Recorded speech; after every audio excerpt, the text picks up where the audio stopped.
साचे दरबार की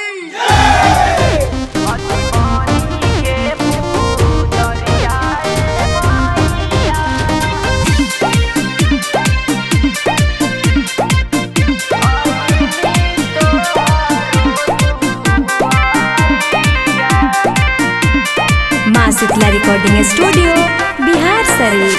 अजीबानी के पूजरिया माइया आईनी तोहरो दुआरिया। अजीबानी के पूजरिया माइया आईनी तोहरो दुआरिया। अधिकारी हाथा जोड़िया माइया फेरी दीना नजरिया।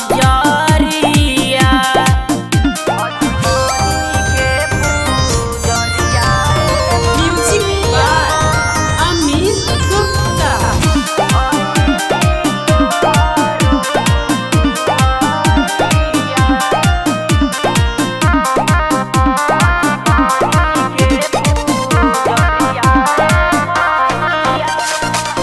मटिए के कलशा में गंगा जी के पानिया हमें दयानिए माई तोहरो सरनिया। मटिए के कलशा गंगा जी के पानिया हमें दयानिए माई तोहरो सरनिया। अजिया के मना दिरियाए माइया देई दाना नजरिया।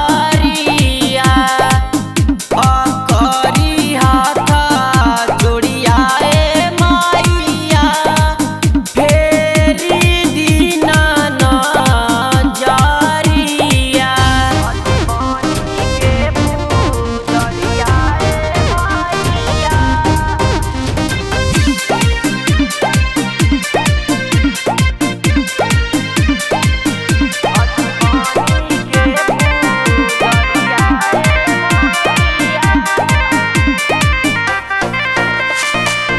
तोहा के चढ़ा